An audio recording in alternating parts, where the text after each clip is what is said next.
You really think rings define us, PK? Then I guess Bill Russell's ghost better be running every debate show today. LeBron leaned forward in his seat, palms pressed together, his voice steady but thick with something deeper: resentment, exhaustion, honesty. PK Subban blinked, caught off guard. The studio fell quiet, that rare silence only broken by the hum of cameras and the shallow gasp from Molly Karen beside them.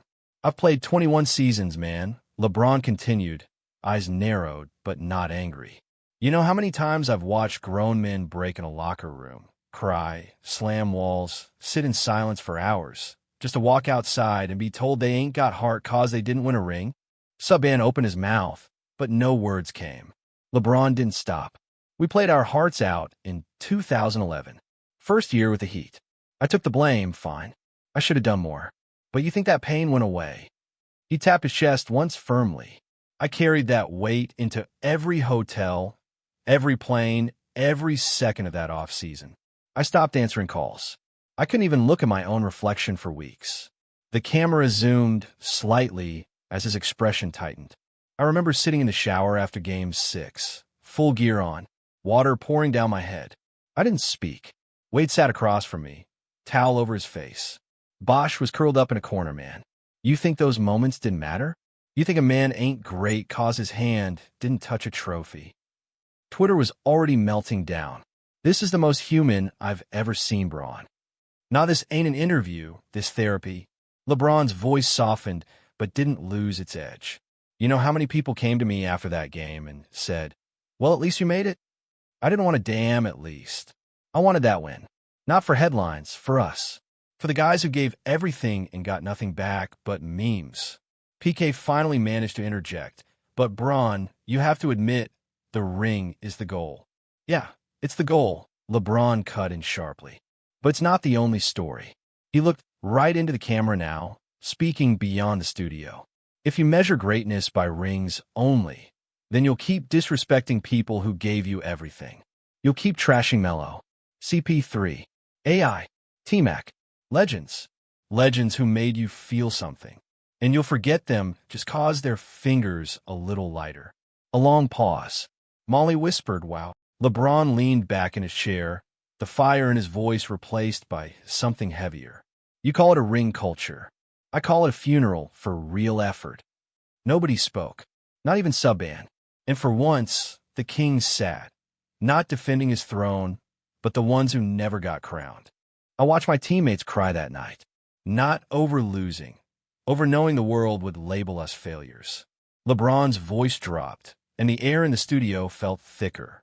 You could see it in his face. This wasn't a PR moment. This was years of swallowing it all down. And now, he was letting it bleed. You know what it feels like, he said slowly, to watch a guy spend 9 months on a broken ankle, still giving you 18 off the bench, just to hear Stephen A. say he disappeared in the finals? That's not analysis. That's erasure. He glanced briefly at PK, then down at the floor, almost like the memories were too loud inside him. I had teammates sleeping on training tables. Dudes popping anti-inflammatories like candy just to make it to practice. Coaches going 36 hours with no sleep. Kids missing their fathers. Wives crying at home. And what do they get? One comment. He ain't got a ring. PK shifted in his seat, clearly uncomfortable, but LeBron was far from done. You know what hurt me the most after 2011? His voice cracked now, real pain surfacing. It wasn't the memes. It wasn't the media. It was the laughter. The way people celebrated us falling. Like they were waiting for it. He shook his head, biting down emotion. They made jokes about Chris Bosh crying in the tunnel. But they didn't know what he sacrificed. You see tears. I saw a man who gave everything. Then LeBron looked up, eyes piercing, voice calm but cutting. You talk about legacy, right? He asked PK, let's talk legacy. He raised his hand, ticking off names with each finger. Allen Iverson. Changed the culture. Never won. Charles Barkley. Revolutionized the power forward. No ring. Steve Nash. Back-to-back MVPs. Led a team of shooters before it was even cool. Still no jewelry. What, they ain't great? PK started to reply, but LeBron wasn't giving him room to breathe. My son, Bronny. He came to me after Melo announced his retirement. He asked, Dad, Does that mean Uncle Melo wasn't great since he didn't win one? A long pause. I didn't even know what to say. The studio was silent again. Molly had her hand over her mouth. You could hear LeBron breathing through the mic. So I sat him down. He continued, voice low and full of weight.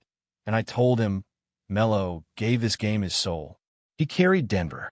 He saved Team USA. He showed a generation how to move in silence. You ever let someone tell you that man wasn't great? I failed you as a father. PK finally murmured, legacy is still legacy, though. LeBron turned toward him. Legacy built on what? He shot back. Twitter polls? Panel votes? Or the fire a man brings every night when nobody's clapping? His eyes didn't blink. Don't talk to me about rings until you tell me my 2018 run meant nothing. 2018, I was dragging a broken team on a broken hand against a dynasty, and the world still called me weak. LeBron didn't blink, didn't smile. His voice had gone low again, not tired this time, but cold, measured, heavy with something darker. They don't see the hours. They don't see the blood in your sock, the ice baths that numb your legs, the silence you carry home. They see the result. And if it ain't gold, it's garbage. Molly leaned in, her lips parted slightly, stunned at how open he was being. This wasn't rehearsed. This wasn't safe. This was pain. I fractured my hand after game one, LeBron said. Didn't tell the media. Didn't want excuses. I walked into that locker room, looked around, and nobody spoke. Not because we lost, because we knew the narrative was already written. He paused, gripping the edge of the table like he was still in that moment. JR forgot the score. The world laughed. You know what I did when we got back inside? He nodded to himself. I punched a whiteboard. Broke my hand right there. No cameras. No drama. Just rage. Subban's lips moved slightly, as if to speak, but even he knew to hold back now. I dropped 51 that night, LeBron continued. 51. On the Warriors. In Oracle. And you know what the media said? Not enough. Not enough. His voice faltered for just a second. That's when you knew. This wasn't about basketball anymore. They made jokes. Skip went on TV the next morning and said I was padding stats in a loss. I heard that at 4:13 a.m. while icing my hand. Alone. Still in my jersey. He looked up now. Straight into the camera. You know how that feels? To be perfect. To be broken. And still be told you weren't enough. The camera panned slowly across the desk. Molly was frozen. PK stared down. The set, usually vibrant, felt like a funeral. LeBron spoke again, softer this time. After Game 4, I didn't talk to anyone for a week. Not Savannah. Not my kids. I just shut down. I felt like I didn't exist. His next words came like a whisper, but they cut like a knife. I felt erased. Then came the moment that silenced even the producers behind the glass.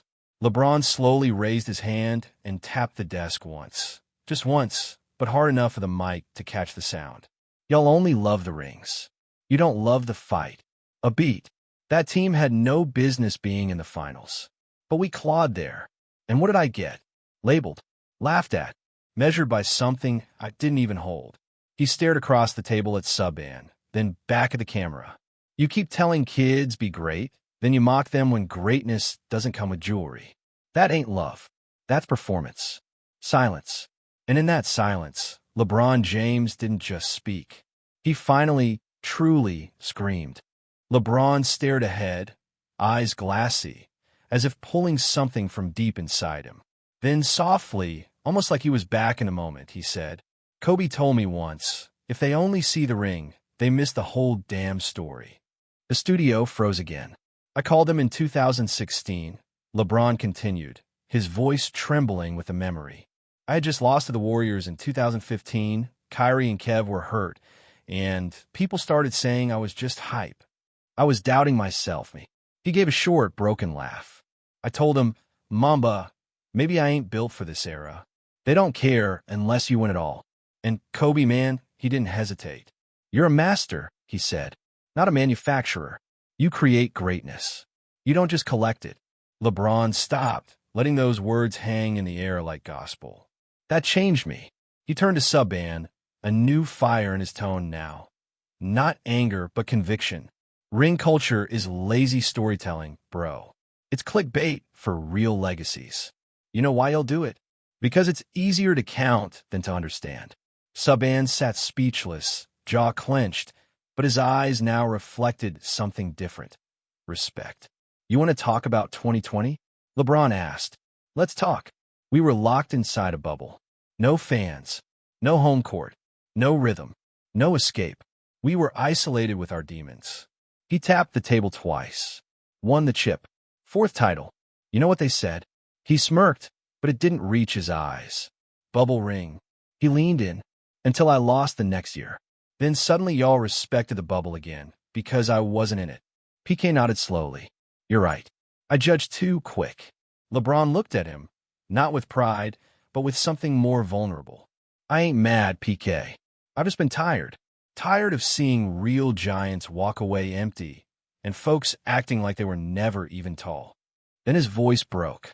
You know what crushed me? He said, eyes now red. Watching Melo retire. Watching a man who carried Denver, who fed this league years of brilliance, walk off without applause. That broke something in me. He paused.